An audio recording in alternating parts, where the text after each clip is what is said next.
দর্শক, গোলাপগঞ্জ উপজেলার প্রথম মাল্টিমিডিয়া অনলাইন নিউজ পোর্টাল জিভোস 24 এর সরাসরি ফেসবুক লাইভ থেকে আপনাদের সবাইকে জানাই স্বাগতম। আমি এই মুহূর্তে অবস্থান করছি গোলাপগঞ্জ উপজেলার আমোড়া ইউপির শিখপুর গ্রামে এবং শিখপুরের পাশ দিয়ে বয়ে যাওয়া কুশিয়ারা নদীর পাশে। আপনারা জানেন, আবহাওয়া অফিসের তথ্য মতে আগামী 24 ঘন্টায় সিলেট, সুনামগঞ্জ সহ দেশের 3 জেলায় বন্যা পরিস্থিতির অবনতি হতে পারে বলে সোমবার আভাস দিয়েছে বাংলাদেশ পানি উন্নয়ন বোর্ডের বন্যা পূর্বাভাস ও সতর্কীকরণ কেন্দ্র। এদিকে বৃষ্টিপাত ও নদ নদীর অবস্থা নিয়ে কেন্দ্রের নির্বাহী প্রকৌশলী যিনি আছেন কর্তব্যরত সর্দার উদয় রায়হান, তিনি বলেন যে ব্রহ্মপুত্র যমুনা নদ নদীর পানি সমতল বৃদ্ধি পাচ্ছে, যা আগামী 72 ঘন্টা পর্যন্ত অব্যাহত থাকতে পারে। এদিকে গঙ্গা পদ্মা নদীর পানির সমতল স্থিতিশীলতা পাচ্ছে, যা আগামী 24 ঘন্টা পর্যন্ত অব্যাহত থাকতে পারে বলে বলা হচ্ছে। এদিকে আমরা সম্প্রতি দেখতে পেয়েছি যে বিভিন্ন সংবাদ মাধ্যমগুলোতে যে ভারতের চেরাপুঞ্জিতে প্রচুর বৃষ্টিপাত হচ্ছে এবং যে পাহাড়ি ঢল আছে সেই পাহাড়ি ঢল কিন্তু অব্যাহত রয়েছে এবং তার পাশাপাশি কিন্তু সিলেটেও কিন্তু বৃষ্টির যে ধারাটা আছে সেই বৃষ্টির ধারাটা অব্যাহত রয়েছে।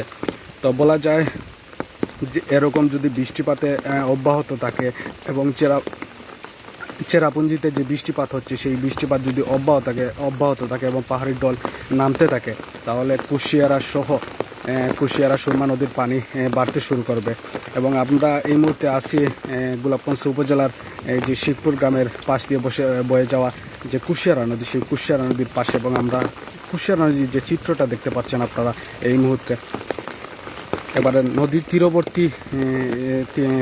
তীরবর্তী যে আছে সেই তীরবর্তী দিয়েই পানি বয়ে যাচ্ছে।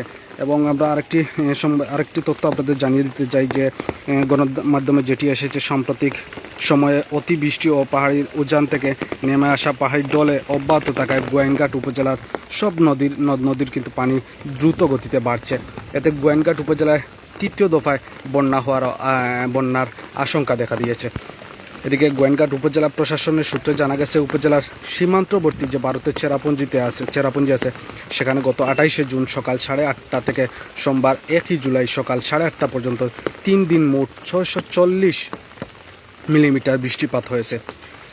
এছাড়াও 1 জুলাই সকাল থেকে 8:30 থেকে আগামী 3 জুলাই সকাল 8:30 পর্যন্ত 3 দিন মোট 969 মিলিমিটার বৃষ্টিপাতের সম্ভাবনা রয়েছে ভারতের চেরাপুঞ্জিতে।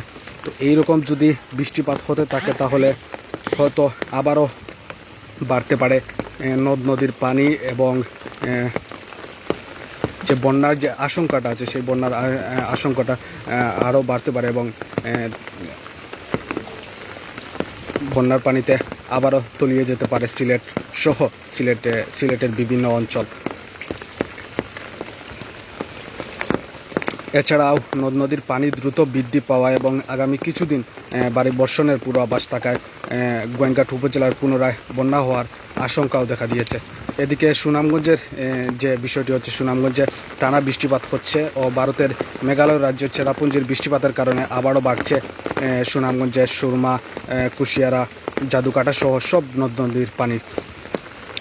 এদিকে আজকে সুনামগঞ্জের দুপুরের দিকে সুনামগঞ্জ জেলা শহরের সুরমা নদীর পানি বিপদসীমার 11 সেন্টিমিটার ওপর দিয়ে প্রবাহিত হচ্ছে বলে জানা গেছে।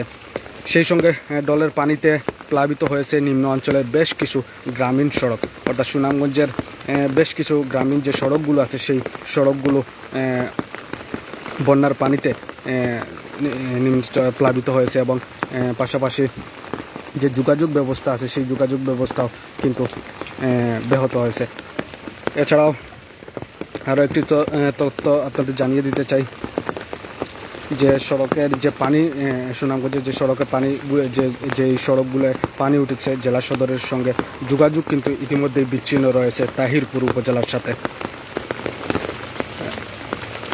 এছাড়াও সুনামগঞ্জের যে পৌর শহরের উত্তরের দিক যে দিক আছে সেই দিকগুলো কিন্তু ইতিমধ্যেই প্লাবিত হয়েছে এবং রাস্তাঘাটও প্লাবিত হয়েছে, যার জন্য তাহিরপুরের সাথে আপাতত যোগাযোগ ব্যবস্থা বন্ধ রয়েছে বলে জানা গেছে বিভিন্ন সংবাদ মাধ্যম থেকে।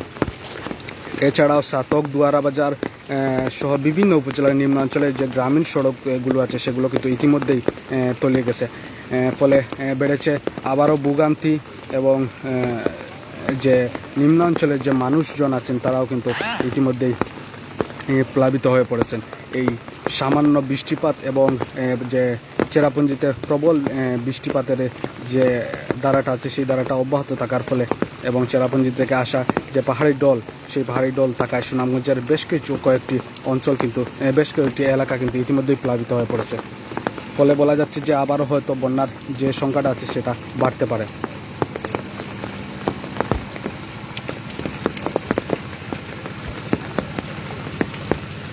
তো সব মিলিয়ে বলা যাচ্ছে যে বন্যার যে আশঙ্কাটা সেই আশঙ্কাটা হয়তো আরও বাড়তে পারে, কারণ এখন পর্যন্ত যে সুরমা নদী, কুশিয়ারা নদী সব কিছুই কিন্তু যে নদীগুলো আছে সেই নদীগুলোর পানি কিন্তু ইতিমধ্যেই বিপদসীমার ওপর দিয়ে প্রবাহিত হচ্ছে। আমাদের সাথে এই মুহূর্তে অবস্থান করছেন, আমাদের সাথে জয়েন হয়েছেন এই মুহূর্তের ফেসবুক লাইভে কবির চৌধুরী। ওনাকে অনেক অনেক ধন্যবাদ আমাদের সাথে জয়েন হওয়ার জন্য। এবং আপনাদের জানাচ্ছিলাম সিলেট অঞ্চলের যে সার্বিক পরিস্থিতি বা পূর্বাভাস, আবহাওয়া অফিসের তথ্য মতে যে পূর্বাভাস দেওয়া হয়েছিল সেই পূর্বাভাস দেওয়ার চেষ্টা করছিলাম। এতক্ষণ সাথে থাকার জন্য সবাইকে ধন্যবাদ জানিয়ে বিদায় দিচ্ছি এবং আগামীতে যদি আরও কোনো নতুন পূর্বাভাস আসে তাহলে সেগুলো জানিয়ে দেওয়ার চেষ্টা করব। দর্শক, আমাদের সরাসরি সম্প্রচারটি যদি ভালো লাগে তাহলে শেয়ার দিয়ে সঙ্গেই থাকুন এবং গোলাপগঞ্জ উপজেলার প্রথম মাল্টিমিডিয়া অনলাইন নিউজ পোর্টালের সাথেই থাকার জন্য ধন্যবাদ। আসসালামু আলাইকুম।